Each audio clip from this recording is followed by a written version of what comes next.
ያለ ሳጥን ያለ ጨርቅ ወደ ቤቷ ወስዳ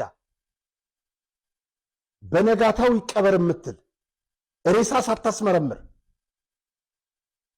ፖሊስ ሳይጠራ ይሄ እኮ ከወንጀልም ወንጀል ሚስቱን ደላላውን የሆቴሉን ባለቤት ጨምሮ በቁጥጥር ስር በህግ ቁጥጥር ስር ውለዋል።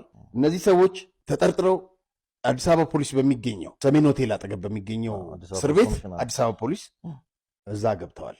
ምርመራው ይቀጥል። የገነነ መኩሪያ ነፍስ ጮኻለች። ገዳዮች ተብረክርከዋል።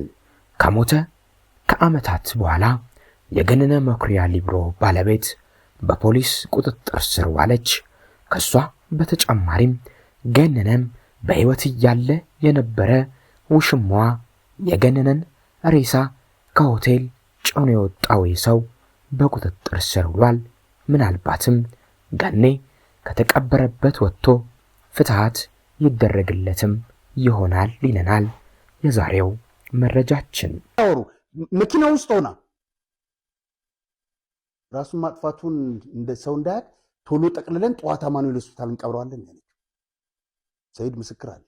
አቢዩዝ የሚያደርጉት ሰዎች ነበሩ እና በትክክል እዛ የገቡት ሰዎች ናቸው አንቀው የገደሉት።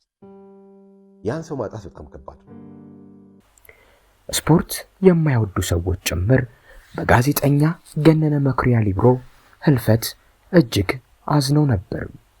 በተለይም እግሩ እንደተቆረጠ ብዙ ሰው ሳያውቅ በሱ ላይ ራሱን አጥፍቷል ተብሎ መነገሩ በርካቶችን አሳዝኖ ከንፈርም አስመጥጦ ነበር።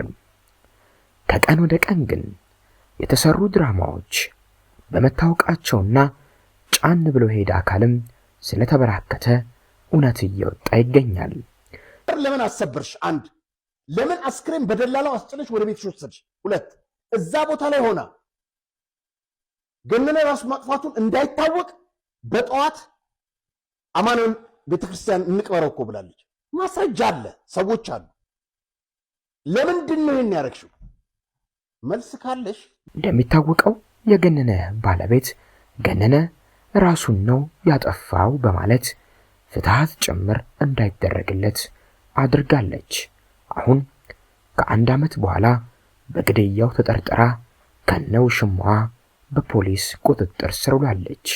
እሷን ጨምሮ ተጠርጣሪዎች ፍርድ ቤት ቀርበዋል። ፖሊስ 14 ቀን ቀጠሮውን ጠይቆ ፍርድ ቤቱም ለፖሊስ ጥያቄውን ፈቅዶለታል። በተለይም በዚያን ወቅት ሚስቱ ገነነን ከቤት እንዳባረረችው ተመልሶ ቤት እንዳይመጣ ከዚህ በኋላ ቤት እንዲመጣ እንደማትፈልግ ለሰዎች መናገሯን እግሩ ተቆርጦ እያለ ሜዳ ላይ ጥላውም ነበር። መኪናውን የምትጠቀመው እሷ ናት። ውሽሟን ቤት ድረስ በማስገባት ያሻትን ስታረግ የከረመችው በዚህ ብቻ አላበቃችም። እግር ሊሰራለት ለገነነ ዶክተሩ እግር አርቲፊሻል እግር ሊሰራለት ከዶክተሩ ጋር ሁሉንም ነገር ጨርሶ ዶክተሩም በቅርቡ አጣጥሞ ሳይጨርስ በተለይም በቅርቡ በሁለት እግር ቆመ ትሄዳለህ ብሎ ነግሮት ደስታውን አጣጥሞ ሳይጨርስ ዶክተሩ ጋር በመደወል ለገነነ የምትሰራለትን እግር እንድታቆም እንፈልጋለን በማለት ቆሞ እንዳይሄድም ጭምር አድርጓለች። የሞተ ቀንም ይህንኑ አሁን የተያዘውን ውሽሟን የገነነን ሬሳ አቻኩል ወስዶ በመኪና ጭኖ ፒካፕ ላይ ማለት ነው ፍትሃት እንዳይደረግለት ራሱን አጥፍቶ ነው ብሎ መንፈሳዊ ህይወቱን ጭምር ቀምቶታል።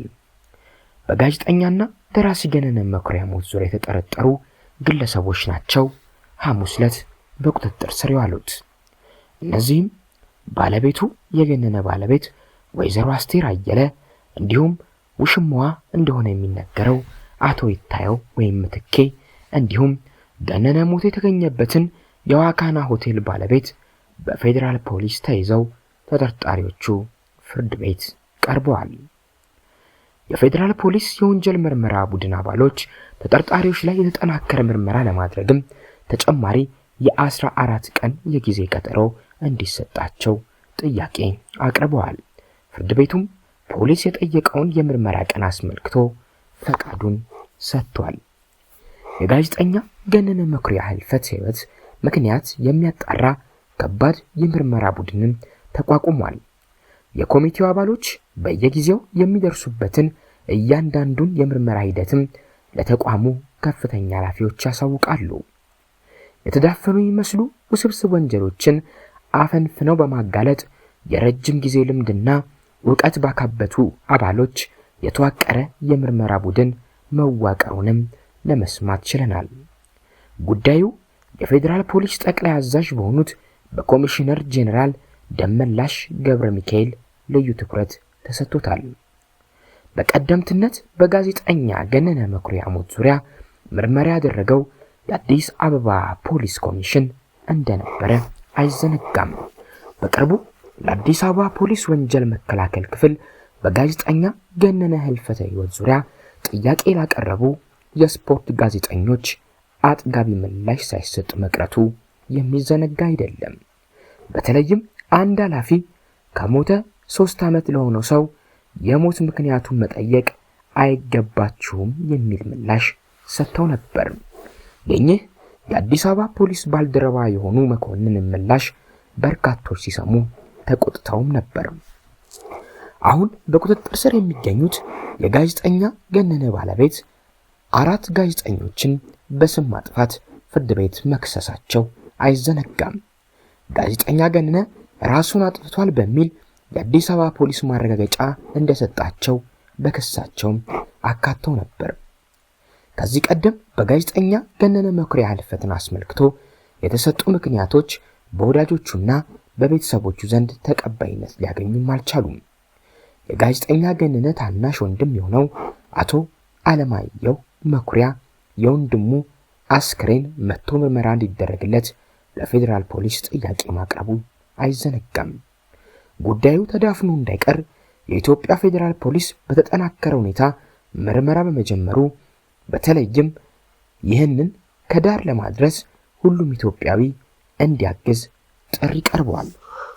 ገነነ በህይወት እያለ ይሄ ነው ብሎ አይናገር እንጂ እንዲተደረግኩ አይበል እንጂ በቤቱ ግን አንድ ችግር እንደነበር ግልጽ ነው።